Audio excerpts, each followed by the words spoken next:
தொடர்ந்து சுவாமி இந்த ஆராதனை முழுவதுமாக உடைய தெய்வீக கரத்திற்குள்ளாக அர்ப்பணிக்கிறோம். வந்து கொண்டிருக்கிற ஒவ்வொருவரையும் நீர் ஆட்கொண்டு ஆசீர்வதித்து வழி நடத்த வேண்டுமாய் மீட்பர் பாதம் கெஞ்சி கேட்கிறோம் நல்ல பிதாவே, ஆமேன். இந்த ஆராதனைக்கு ஆயத்தமாக நாம் யாவரும் நின்ற வண்ணமாக பாமாலைகளில் 90வது பாமாலை 40 நாள் ராப்பகல் என்கின்ற பாமாலை நாம் யாவரும் இணைந்து பாடுவோம்.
நின்றபடியே ஜெபம் செய்வோம்.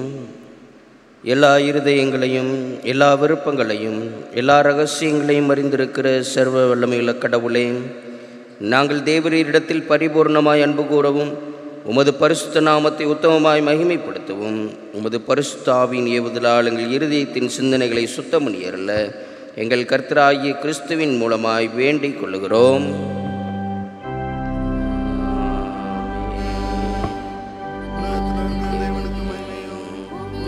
சம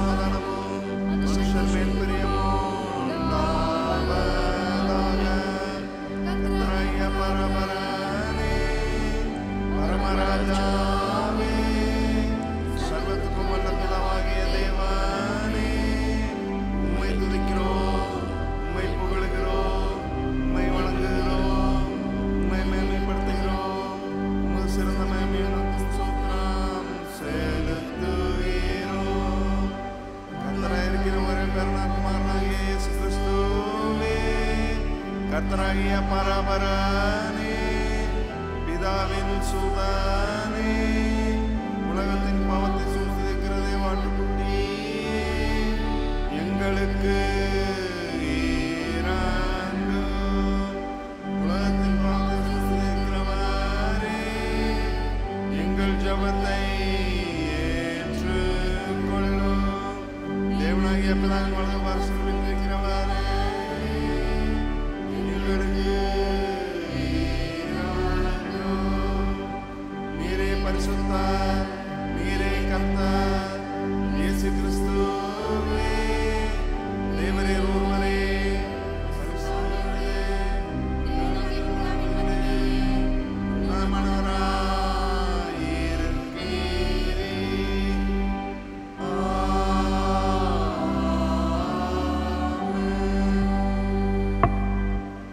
நியாயப்பிரமாணத்தையும் தீர்க்க தரிசனங்களையும் நமது ஆண்டவர் தொகுத்தருளியது. நம்முடைய கர்த்தராகிய இயேசு கிறிஸ்து சொன்னதாவது: இஸ்ரவேலே கேள், நம்முடைய தேவனாகிய கர்த்தர் ஒருவரே கர்த்தர். உன் தேவனாகிய கர்த்தரிடத்தில் உன் முழு இருதயத்தோடும், உன் முழு ஆத்துமாவோடும், உன் முழு மனதோடும், உன் முழு பலத்தோடும் அன்பு கூறுவாயாக என்பதே பிரதான கற்பனை. இதற்கொப்பாய் இருக்கிற இரண்டாம் கற்பனை என்னவென்றால், உன்னிடத்தில் நீ அன்பு கூறுவது போல பிறரிடத்திலும் அன்பு கூறுவாயாக என்பதே. இவைகளிலும் பெரிய கற்பனை வேறொன்றுமில்லை. இவ்விரண்டு கற்பனைகளிலும் நியாயப்பிரமாணம் முழுமையும் தீர்க்க தரிசனங்களும் அடங்கி இருக்கிறது என்பதே.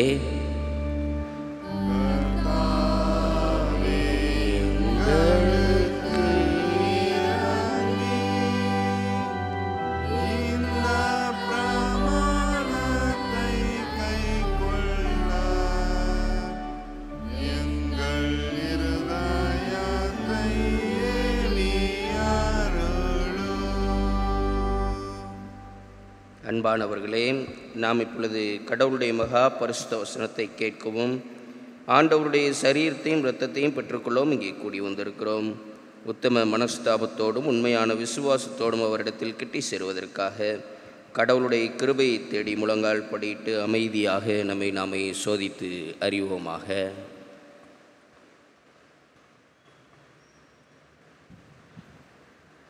உங்கள் பாவங்களின் நிமித்தம் முழு இருதயத்தோட உண்மையாய் மனஸ்தாபப்பட்டு பிறரிடத்தில் அன்பும் சிநேகமாய் இருந்து இனி கடவுளுடைய கற்பனை கை கொண்டு புதிதாக்கப்பட்டவர்களாய் அவருடைய பரிசுத்த மார்க்கத்தில் நடப்போம் என்று தீர்மானித்திருக்கிற நீங்கள் நமது ஆண்டவர் இயேசு கிறிஸ்துவின் மூலமாய் சர்வ வளமுள்ள கடவுளுடைய ஒப்புரவாகும்படி மறுபடியும் உங்கள் பாவங்களை மனத்தாழ்மையாய் அறிக்கையிடுங்கள். யாவரும் சேர்ந்து பொதுவான பாவரிக்கை ஜெபத்தை நாம் ஏறெடுப்போம். பரம பிதாவே, உமக்கு விரோதமாகவும் எங்கள் அயலாருக்கு விரோதமாகவும் பாவம் செய்தோம் என்று அறிக்கையிடுகிறோம். ஒளியில் நடவாமல் இருளில் நடந்து வந்தோம். கிறிஸ்துவின் நாமத்தை சொல்லியும் தீமையை விட்டு விலகவில்லை. எங்களுக்கு இறங்க வேண்டும் என்று இடத்தில் மன்றாடுகிறோம். இயேசு கிறிஸ்துவின் நிமித்தம் எங்கள் பாவங்கள் எல்லாவற்றையும் மன்னியும் உமது பரிசுத்தாவினால் எங்களை சுத்திகரித்து எங்கள் மனசாட்சியை உயிர்ப்பித்தருளும். உமது பரிசுத்த நாமத்திற்கு மகிமை உண்டாகும்படி நாங்கள் நீ புது ஜீவனுள்ளவர்களாய் உமக்கு ஊழியம் செய்யத்தக்கதாக மற்றவர்களுக்கு மன்னிக்க எங்களுக்கு உதவி புரியும். ஆமேன்.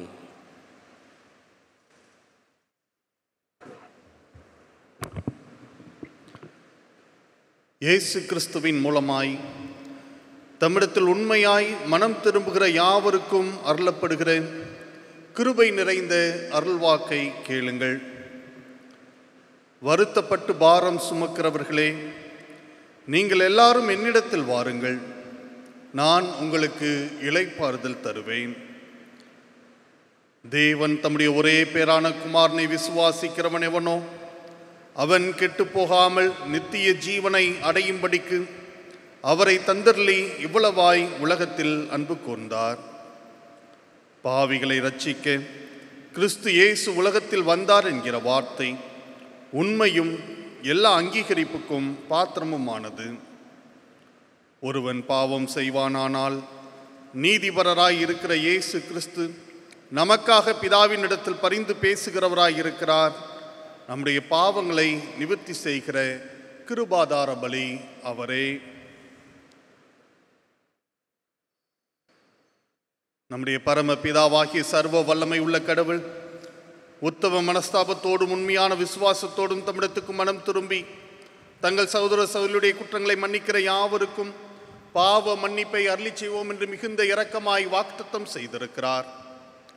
அவர் நம்முடைய ஆண்டவர் இயேசு கிறிஸ்துவின் உங்களுக்கு இறங்கி உங்கள் பாவங்கள் எல்லாவற்றையும் மன்னித்து அவையிலிருந்து உங்களை விடுதலையாக்கி சகல நன்மையிலும் உங்களை உறுதிப்படுத்தி நிலைநிறுத்தி உங்களை நித்திய ஜீவக்கரையில் சேர்ப்பாராக.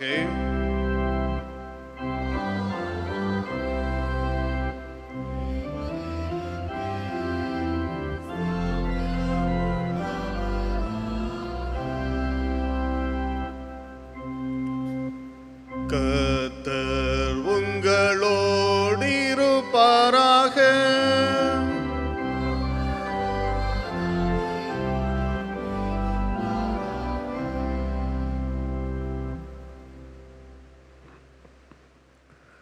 வாசிக்கப்பட வேண்டிய திருமறை பாடம் ஏசாயா தீர்க்கதரிசியின் புத்தகம் அதிகாரம் 53 வசனங்கள் 1 தொடங்கி 5 முடிய வாசிக்க கேட்போம்.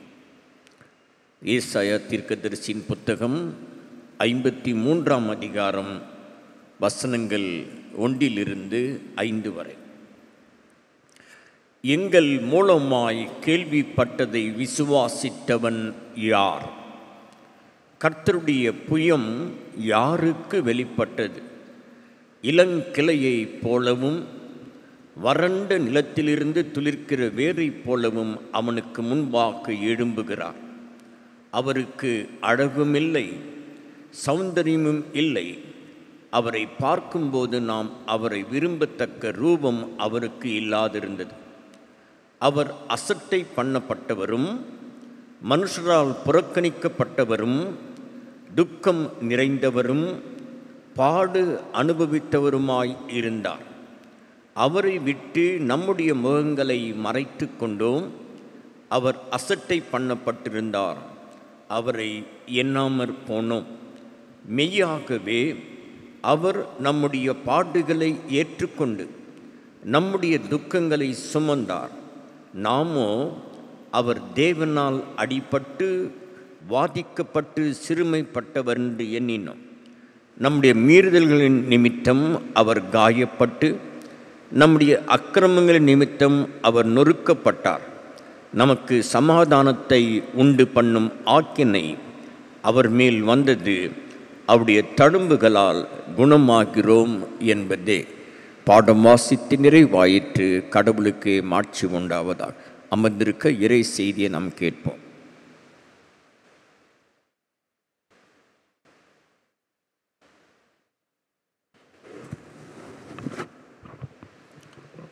தலைகளை தாழ்த்தி நாம் ஜெபம் செய்வோம்.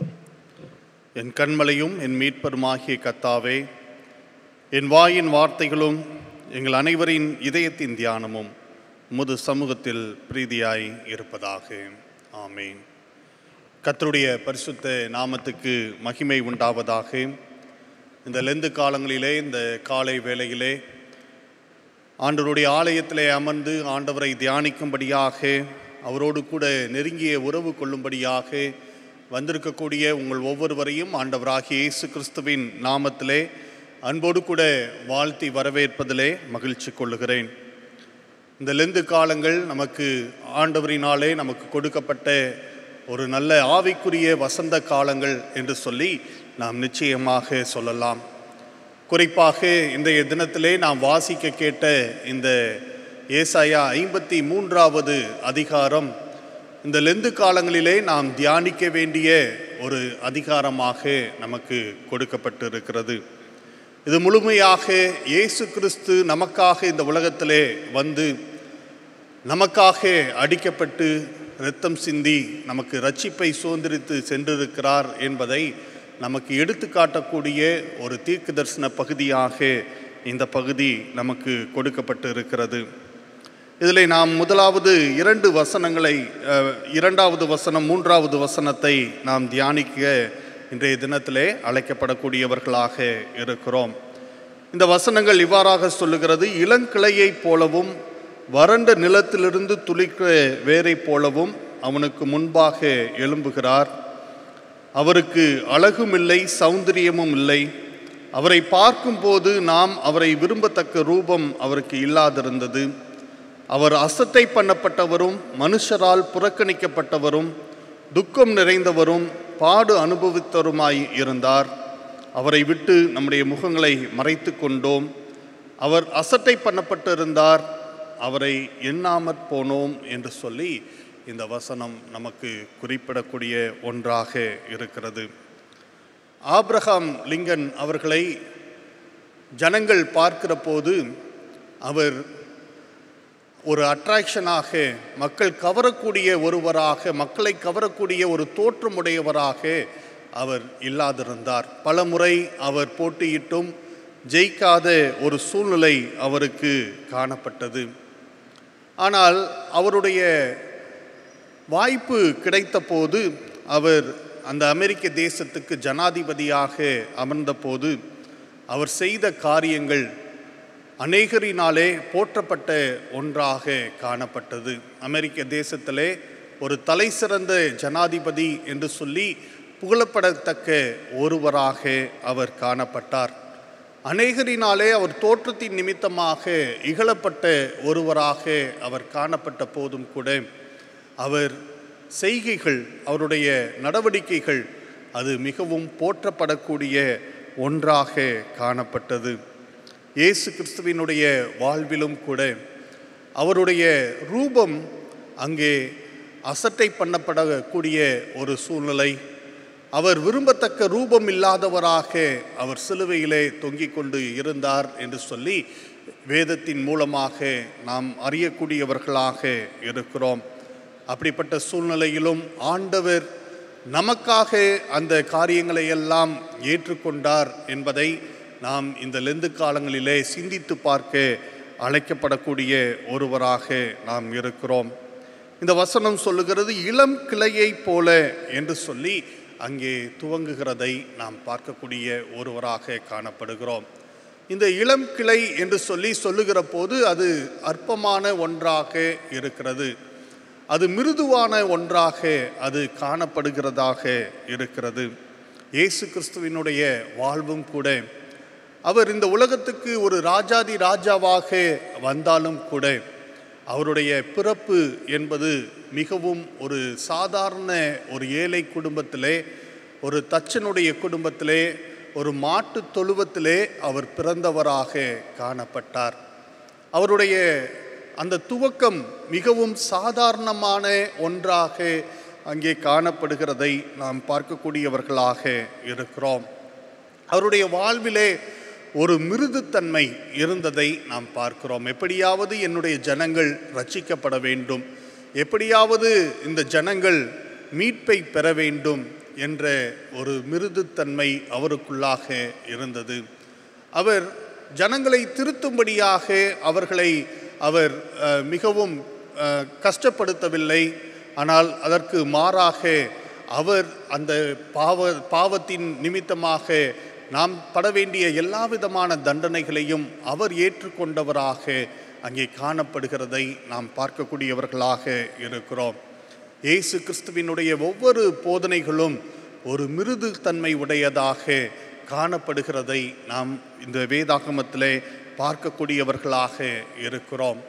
அதே போல இந்த வசனம் சொல்லுகிறது வறண்ட நிலத்திலே துளிர்க்கிற வேரை போலவும் என்று சொல்லி அங்கே நாம் பார்க்கக்கூடியவர்களாக இருக்கிறோம்.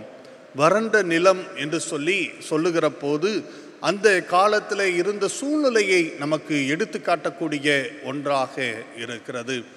அந்த ரோம சாம்ராஜ்யத்திலே அந்த இஸ்ரவேல் மக்கள் ஒரு வறண்ட ஆவிக்குரிய ஒரு வாழ்வு வாழ்ந்து கொண்டு இருந்தவர்களாக இருந்தார்கள். ஒரு நல்ல கடவுளை தேடக்கூடிய குணம் அவர்களுக்குள்ளாக இல்லாதிருந்தது. அப்படிப்பட்ட ஒரு சூழ்நிலை அங்கே காணப்பட்டது.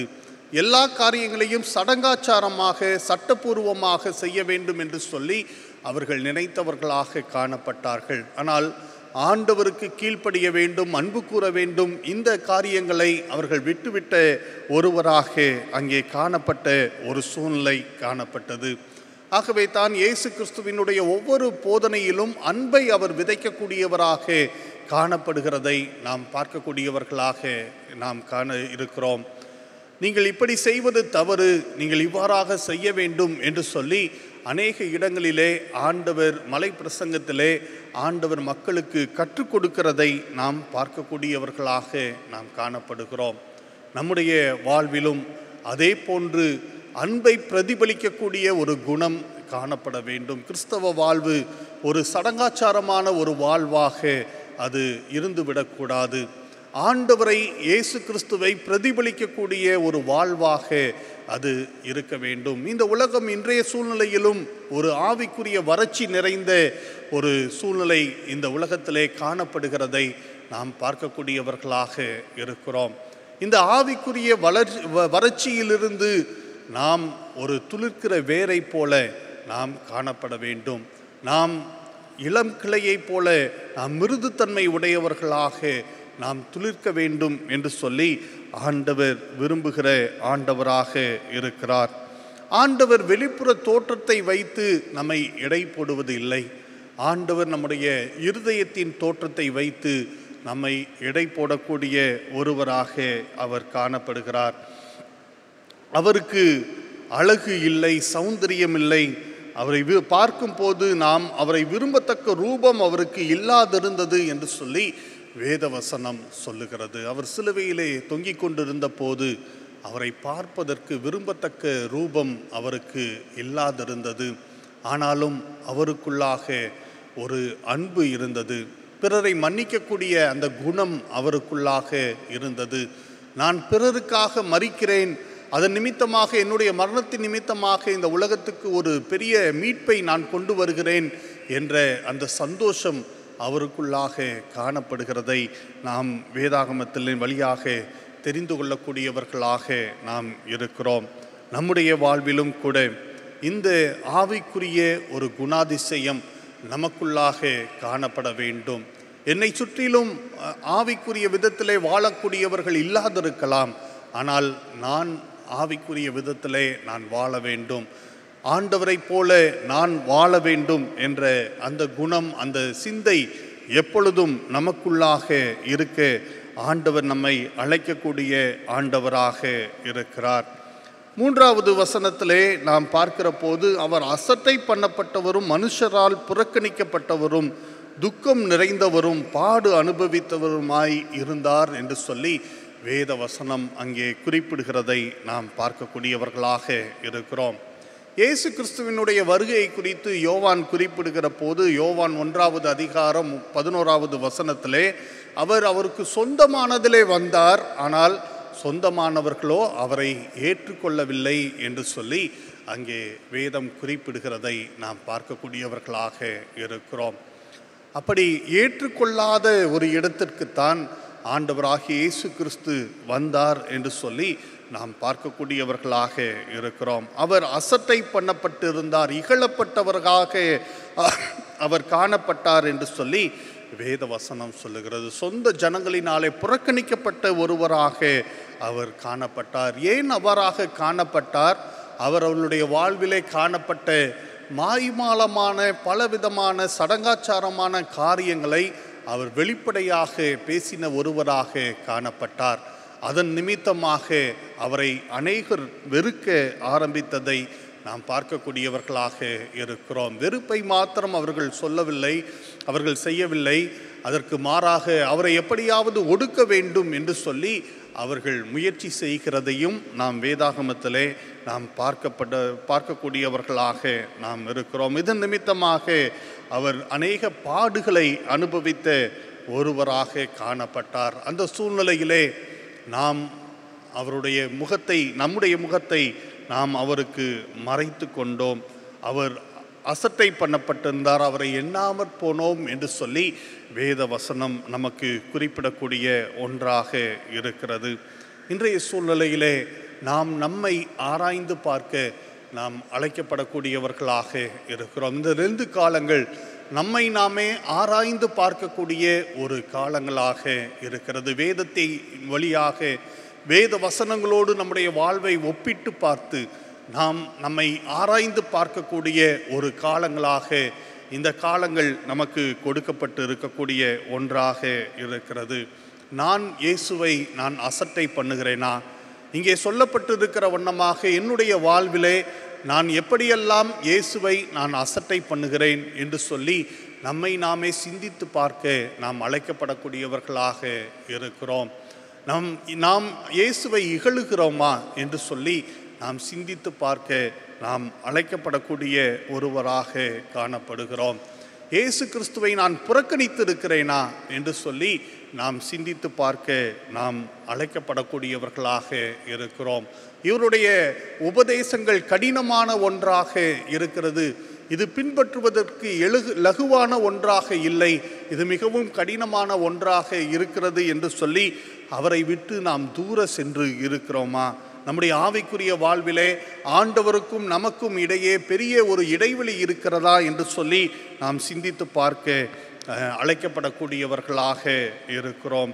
ஆகவே அந்த தூரம் ஒருவேளை இருக்குமானால் அதை நாம் குறைக்க, அவரோடு கூட நெருங்கிய உறவை கொள்ள நாம் ஏற்ற நடவடிக்கைகளை எடுக்க ஆண்டவர் இன்றைய தினத்திலே நம்மை அழைக்கக்கூடிய ஆண்டவராக இருக்கிறார். ஒருவேளை நான் ஆண்டவரை அசட்டை பண்ணியிருந்தால், அவர் என்னை கடிந்து கொள்ளும் போது அந்த வார்த்தைகளை நான் ஏற்றுக்கொண்டு என்னை திருத்தி கொள்ளாமல் நான் அந்த வார்த்தைகளை அசட்டை பண்ணியிருந்தால், அந்த வார்த்தைகளை நான் புறக்கணித்திருந்தால், நாம் அதற்காக ஆண்டவரிடத்திலே மன்னிப்பு கேட்க நாம் அழைக்கப்படக்கூடியவர்களாக இருக்கிறோம். ஆண்டவருடைய வார்த்தை எப்பொழுது வரும் என்று சொல்லி நமக்கு தெரியாது. ஆனால் யார் மூலமாக ஆண்டவர் நம்மோடு கூட பேச அவர் வல்லமை உள்ளவராக இருக்கிறார். ஆண்டவர் கழுதையின் மூலமாக அவனுடைய எஜமானோடு கூட பேசின ஆண்டவராக இருக்கிறார். ஆகவே யார் மூலமாகவாவது நம்முடைய குற்றங்களை, நம்முடைய குறைகளை ஆண்டவர் சுட்டி காட்டுகிற போது ஆண்டவரிடத்திலே அதற்காக மன்னிப்பு கேட்டு நாம் ஆண்டவரிடத்திலே ஒப்படைக்க ஆண்டவர் நம்மை அழைக்கக்கூடிய ஆண்டவராக இருக்கிறார். நம்முடைய வாழ்விலே ஒருவேளை நாம் புறக்கணிக்கப்பட்டு இருக்கலாம், பிறரினாலே மனிதர்களினாலே நாம் புறக்கணிக்கப்பட்டவர்களாக காணப்பட்டிருக்கலாம், பிறரினாலே நேசிக்கப்படாத ஒருவராக நாம் காணப்பட்டிருக்கலாம். பணியாற்றக்கூடிய இடத்திலே, வேலை ஸ்தலத்திலே அல்லது வீட்டிலே நாம் புறக்கணிக்கப்பட்டவர்களாக, தள்ளப்பட்டவர்களாக ஒருவேளை நாம் காணப்பட்டிருக்கலாம். இதன் நிமித்தமாக நமக்குள்ளாக துக்கங்கள், கவலைகள் ஒருவேளை இருக்கலாம். ஆண்டவருடைய சமூகத்திலே நாம் வர நாம் அழைக்கப்படக்கூடியவர்களாக நாம் இருக்கிறோம். ஏனென்றால் அவரும் புறக்கணிக்கப்பட்டவராக காணப்படுகிறார், அவரும் தள்ளப்பட்டவராக அவர் காணப்பட்டார்.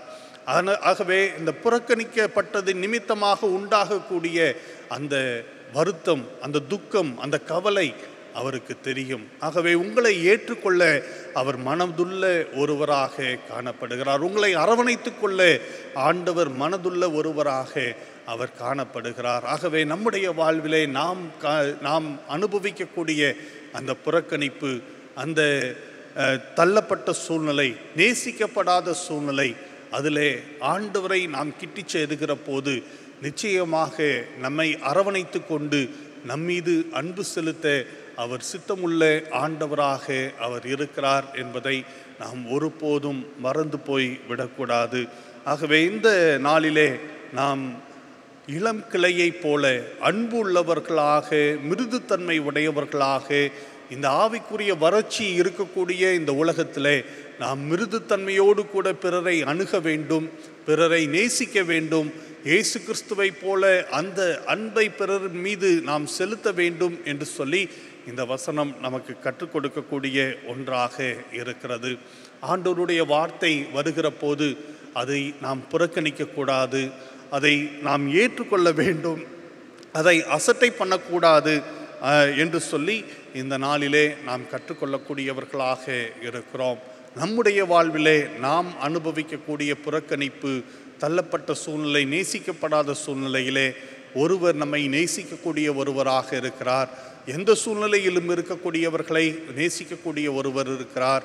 அவர் நம்முடைய ஆண்டவராகிய இயேசு கிறிஸ்துவாக இருக்கிறார். ஏனென்றால் அவர் நம்மை போல அவர் அந்த பாடுகளை அனுபவித்த ஒருவராக இருக்கிறபடியினாலே நம்மை நேசிக்க அவர் வல்லமை உள்ளவராக இருக்கிறார், அன்புள்ளவராக இருக்கிறார் என்று சொல்லி நாம் அறிந்து கொண்டு அவரை நாம் நேசிக்க நாம் அழைக்கப்படக்கூடியவர்களாக இருக்கிறோம். ஆண்டவர் தாமே இந்த வசனங்களை உங்களுக்கு ஆசீர்வாதமாக மாற்றித் தருவாராக. ஆமென்.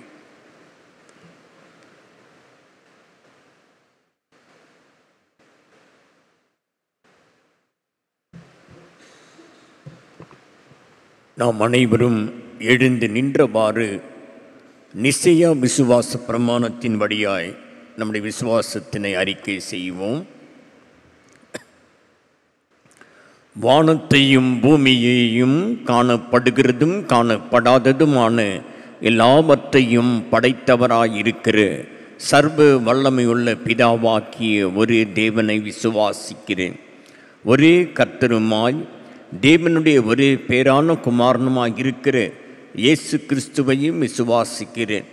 அவர் சகல உலகங்களும் உண்டாவதற்கு முன்னே தமது பிதாவினாலே ஜெனிப்பிக்கப்பட்டவர், தெய்வத்தில் தெய்வமானவர், ஜோதியில் ஜோதியானவர், மெய்தேவனில் மெய்தேவனானவர், உண்டாக்கப்படாமல் ஜெனிப்பிக்கப்பட்டவர், பிதாவுடைய ஒரே தன்மை உடையவர், சகலத்தையும் உண்டாக்கினவர், மனிதராகி நமக்காகவும் நமக்கு ரட்சிப்பு உண்டாகவும் பரமண்டலத்திலிருந்து இறங்கி பரிசுத்த ஆவியினாலே கன்னி மரியாளிடத்தில் அவதரித்து மனிதனானார். நமக்காக பொந்து பிலாத்துவின் காலத்தில் சிலுவையில் அறையுண்டு பாடுபட்டு அடக்கம் பண்ணப்பட்டார். வேத வாக்கியின்படி 3ஆம் நாள் உயிர்த்தெழுந்தார். பரமண்டலத்துக்கு ஏறி பிதாவின் வலது பார்சத்தில் வீற்றிருக்கிறார். உயிரில்லோரையும் மரித்தோரையும் நியாயம் தீர்க்க மகிமையோடே திரும்ப வருவார். அவருடைய ராஜ்யத்துக்கு முடிவில்லை. கர்த்தருமாய் ஜீவனை கொடுக்கிறவுமாய் பிதாவிலும் குமாரன் என்று புறப்படுகிறவுமாய் பிதாவோடும் குமாரனோடும் கூட தோத்தரிக்கப்படுகிறவுமாய் தீர்க்கதரிசிகள் மூலமாக உரைத்தருமாய் இருக்கிற பரிசுத்த ஆவியை விசுவாசிக்கிறேன். ஒரே பரிசுத்த பொதுவான அப்போஸ்தல திருச்சபை உண்டென்று விசுவாசிக்கிறேன். பாவ மன்னிப்புக்கென்று நியமிக்கப்பட்ட ஒரே ஞானஸ்தானத்தை அறிக்கையிடுகிறேன். மரித்தோர் உயிர்த்தெழுதலும் மரிமைக்குரிய ஜீவனும் உண்டாகும் என்று காத்திருக்கிறேன். ஆமேன். சபையார் தயவு கூர்ந்து அமரவும். லெந்து காலங்களிலே வார நாட்களில் ஒவ்வொரு நாளும் காலை 11 மணி முதல் 1 மணி வரை ஜம்பரோபுரம் சிற்றாலயத்தில் வைத்து உபவாச ஜெபக்கூடுகை நடைபெறுகிறது. சபையார் பங்கேற்க அழைக்கப்படுகிறீர்கள். லெந்து காலத்தினுடைய 3வது வார கன்வென்ஷன் கூட்டங்கள் இன்றும் நாளையும் நாளை மறுநாளும் உண்டு. திரு ஜோன்ஸ் ராக்லண்ட் அவர்கள் சிறப்பு செய்தியாளராக அழைக்கப்பட்டிருக்கிறார்கள். சபையார் இந்த சிறப்பு கூடுகைகளுக்காக ஜெபிக்கவும் குடும்பமாக பங்கேற்கவும் அன்போடு கேட்டுக்கொள்கிறோம். அனைவரும் அமர்ந்தவாறு கிறிஸ்தவ கீர்த்தனை பாடல்களில் 60ஆம் பாடலை பாடுவோம். பாடலின் 60 எங்கே சுமந்து போகிறீர் சிலுவையை நீர் எங்கே சுமந்து போகிறீர் என்ற பாடல். இப்பாடல் பாடுகின்ற போது நம்முடைய காணிக்கையினை படைப்போம்.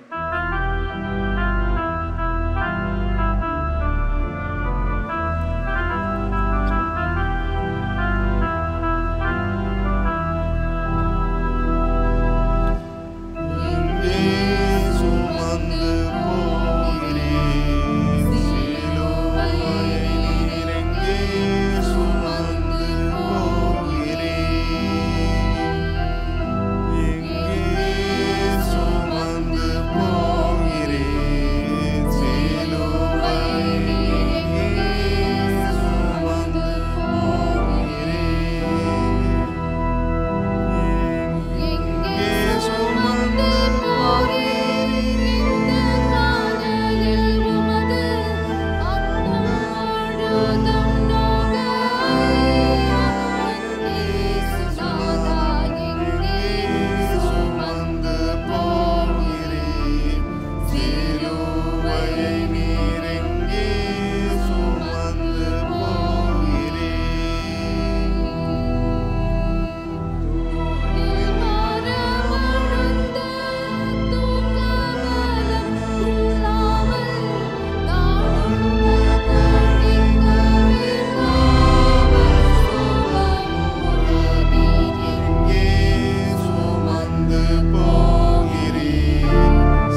ஜெபம் செய்வோம். பரிசுத்த பிதாவே, உமது கிருபாசன தண்டையில் பிரவேசிப்பதற்கு புதிதும் ஜீவனுமான மார்க்கத்தை உமது அருமையான குமாரனின் இரத்தத்தின் மூலமாய் எங்களுக்கு உண்டு பண்ணினீரே. நாங்கள் அபாத்திரராயினும் அவர் மூலமாக உம்மண்டை வருகிறோம். எங்களையும் எங்கள் அர்ப்பணிப்புகளையும் உம்முடைய நாம மகிமைக்காக அங்கீகரித்து உபயோகிக்கும்படியாக தாழ்மையோடு வேண்டிக் கொள்ளுகிறோம். வானத்திலும் பூமியிலும் உள்ளவைகளெல்லாம் உம்முடையவைகள். உமது கரத்திலே வாங்கி உமக்கு கொடுக்கிறோம். ஆமீன். தொடர்ந்து நாம் ஜெபம் செய்வோம். சேர்ந்து நாம் சொல்லுவோம். இயேசுவே, உத்தம பிரதான ஆசாரியரே, நீர் உமது சீஷர்கள் மத்தியில் பிரசன்னமாய் இருந்தது போலவே எங்கள் மத்தியிலும் பிரசன்னமாகி அப்பத்தை பிக்கையில் எங்களுக்கு உம்மை வெளிப்படுத்தி அருளும். நீரே பிதாவோடும் பரிசுத்த ஆவியோடும் சதா காலமும் ஒரே கடவுளாக ஜீவித்த அரசாளுகிறேன்.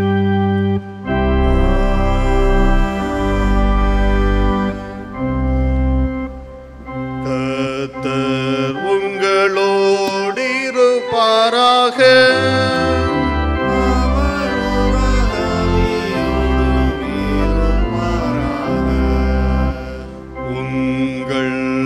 இதயத்தை உயர்த்துங்கள்.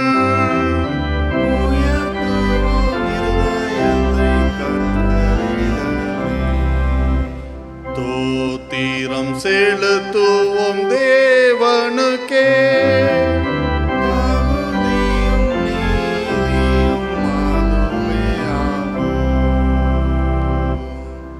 ஆண்டவரே, பரிசுத்த பிதாவே, சர்வ வல்லமை உள்ள நித்திய கடவுளே, நாங்கள் எக்காலத்திலும் எவ்விடத்திலும் உமக்கு ஸ்தோத்திரம் செலுத்துகிறது தகுதியும் நீதியும் எங்களுக்கு விசேஷ கடமையுமாய் இருக்கிறது.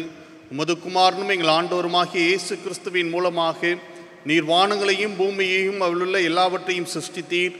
மனிதனையும் உமது சாயலாக உண்டாக்கினீர்.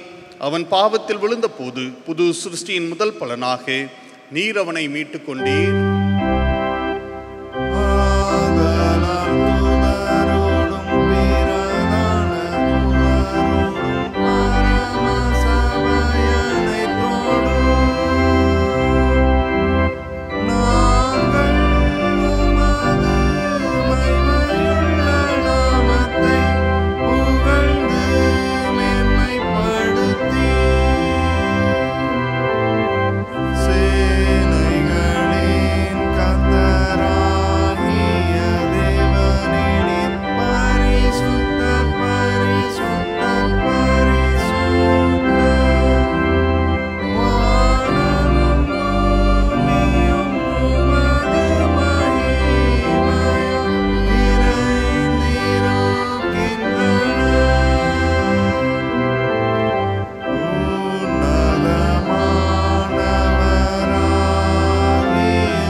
பிதாவே, நீர் பரிசுத்தர், நீர் ஸ்தோத்திரிக்கப்பட்டவர்.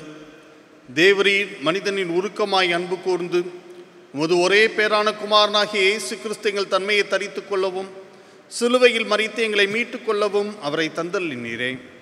அவர் சிலுவையில் ஒரே தரம் தம்மை தாமே ஏக பலியாக ஒப்பு கொடுத்து சர்வலோகத்தின் பாவங்களை நிவர்த்தி செய்வதற்கு நிறைவும் பூர்ணமும் போன்றதுமான பலியையும் காணிக்கையும் பரிகாரத்தையும் செலுத்தினதும் அல்லாமல் தமது அருமையான மரணத்தை என்றென்றைக்கு நினைப்பூட்டும் ஞாபகத்தை நியமித்து தாம் திரும்ப வருமளவும் நாங்கள் அதை அனுசரித்து வரும்படி தமது பரிசுத்த சுவிசேஷத்தில் கட்டளையிட்டருளினாரே. அவர் தாம் காட்டி கொடுக்கப்பட்ட அன்று ராத்திரியிலே அப்பத்தை எடுத்து ஸ்தோத்திரம் பண்ணி அதை பிட்டு சீஷர்களுக்கு கொடுத்து, நீங்கள் வாங்கி புசியுங்கள், இது உங்களுக்காக கொடுக்கப்படுகிற என்னுடைய சரீரம், என்னை நினைவு கூறும்படி இதை செய்யுங்கள் என்றார்.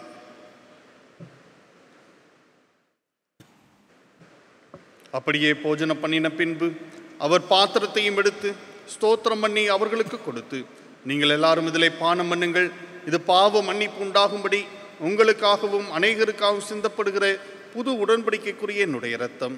இதை பானம் பண்ணும் போதெல்லாம் என்னை நினைவு கூறும்படி இதை செய்யுங்கள் என்று திருவுளம் பற்றினார்.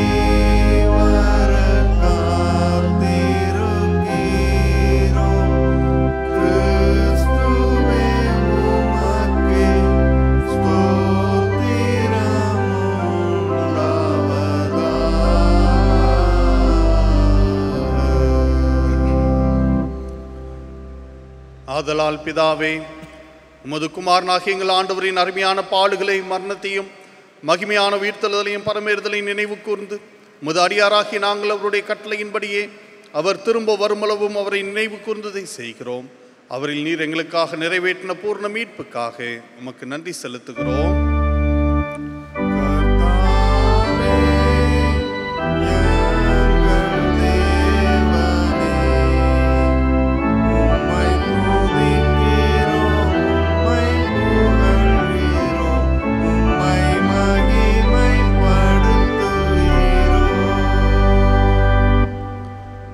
இரக்கமுள்ள பிதாவே, நாங்கள் பிக்கிற அப்பம் கிறிஸ்துடைய சரீரத்தில் ஐக்கியமாயும் நாங்கள் ஆசீர்வதிக்கிற பாத்திரம் கிறிஸ்துடைய இரத்தத்தில் ஐக்கியமாயும் இருக்கும்படி எங்களையும் நீரே தந்த அப்பத்தையும் திராட்சை ரசத்தையும் உமது பரிசுத்த ஆவியால் பரிசுத்தப்படுத்த வேண்டும் என்று மிகுந்த தாழ்மையோடு பிரார்த்திக்கிறோம். நாங்கள் எல்லோரும் எங்கள் ஆண்டவர் கிறிஸ்துவில் கூட்டி இணைக்கப்பட்டவர்களாகி விசுவாசத்தில் ஒருமைப்படவும் தலையாகி அவருக்குள் எல்லாவற்றிலையும் வளரவும் கிருபை செய்யும். அவரோடும் பரிசுத்த ஆவியோடும் ஐக்கியமாயிருக்கிற சர்வ வல்லமையுள்ள பிதாவாகிய உமக்கு அவன் மூலமாய் சகல கனமும் மகிமையும் என்றென்றைக்கும் உண்டாவதாக.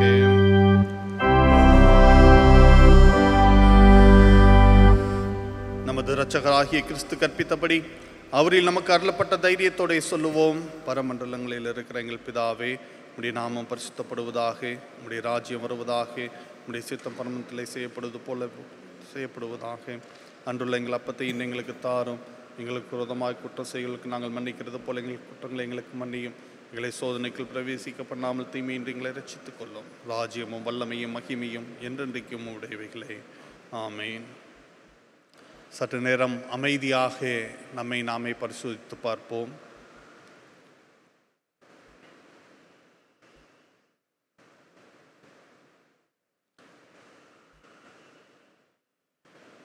இந்த திருப்பந்தியிலே சேர்வதற்கு ஆண்டவர் நம்மை தகுதிப்படுத்தும்படியாக தாழ்மையின் ஜெபத்தை நாம் உணர்ந்து பயபக்தியோடு கூட ஏறெடுப்போம்.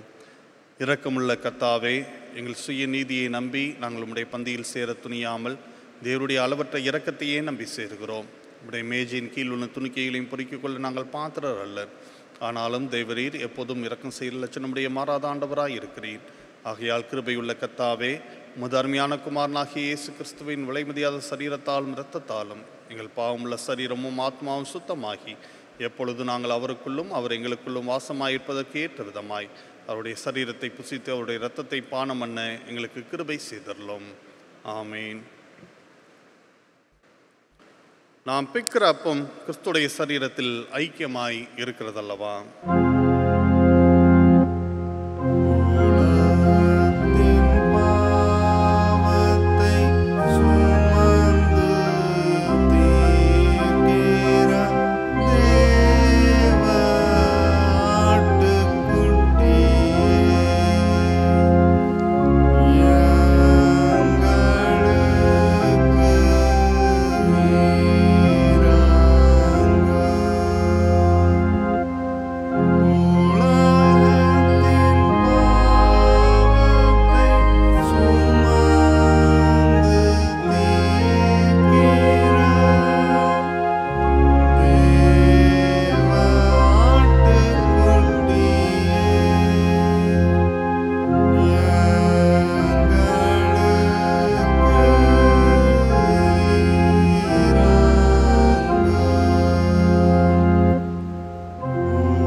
பரிசுத்தமானவைகள் பரிசுத்தமானவர்களுக்கு கர்த்தருடைய பந்தி ஆயத்தமாக இருக்கிறது. பங்கு பெற உங்களை அன்போடு கூட அழைக்கிறோம்.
கிறிஸ்துவின் சரீரமும் இரத்தமாகிய சாக்கிரமந்தை விசுவாசத்தினாலே பெற்றுக்கொண்டவர்களாகிய நாம் அவருக்கு ஸ்தோத்திரம் செலுத்துவோம். 49வது பக்கத்தில் இருக்கிற ஸ்தோத்திர ஜபத்தை நாம் அனைவரும் சேர்ந்து ஏறெடுப்போம்.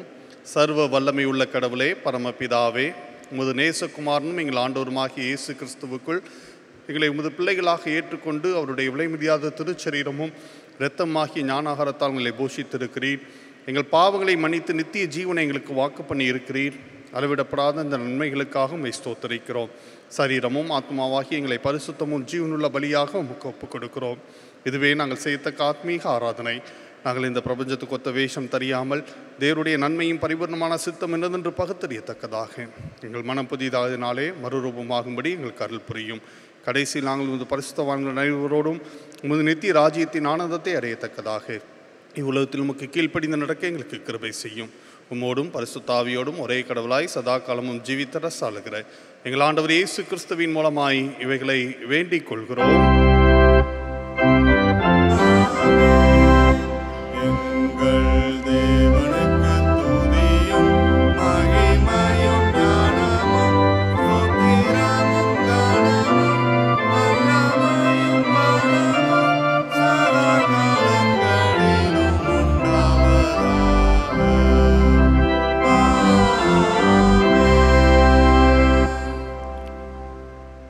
எல்லா புத்திக்கும் மேலான தேவ சமாதானம் உங்களோடு இருந்து நீங்கள் தேவனையும் அவருடைய குமாரனாகி நம்முடைய நாதர் இயேசு கிறிஸ்துவை பற்றிய அறிவிலும் அன்பிலும் நிலைத்திருக்கும்படி உங்கள் இருதயத்தையும் சிந்தையும் காக்க கடவுது. பிதா, குமாரன், பரிசுத்த ஆவி ஆகிய சர்வ வல்லமை பொருந்திய தேவனுடைய ஆசீர்வாதம் உங்களுக்குள்ளே இருந்து எப்பொழுதும் உங்களோட நிலைத்திருக்க கடவுது.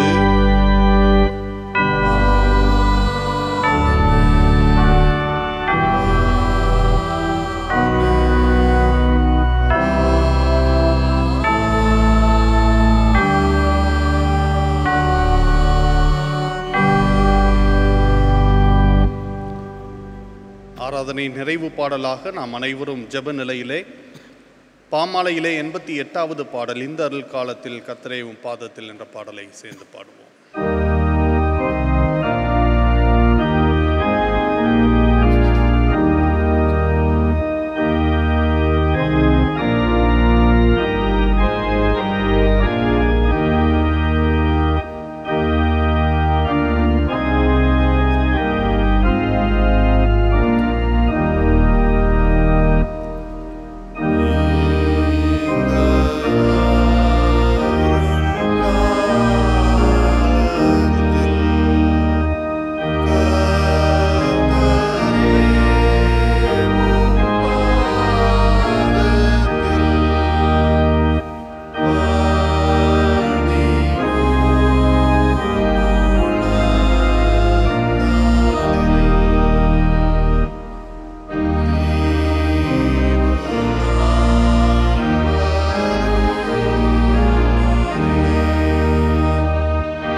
ஸ்தோத்திரத்தை நாம் ஏறெடுப்போம். என் ஆத்மாவே கர்த்தரை ஸ்தோத்திரி, என் முழு உள்ளமே அவருடைய பரிசுத்த நாமத்தை ஸ்தோத்திரி. என் ஆத்மாவே கர்த்தரை ஸ்தோத்திரி, கர்த்தர் செய்த சகல உபகாரங்களையும் மறவாதே. ஆமென். கர்த்தர் உங்களோடு இருப்பாராக, ஆவியோடும் இருப்பாராக. சமாதானத்தோட சென்று வருவோம். கர்த்தருடைய நாமத்தினாலே ஆமென். God bless you. ஸ்தோத்திரம்.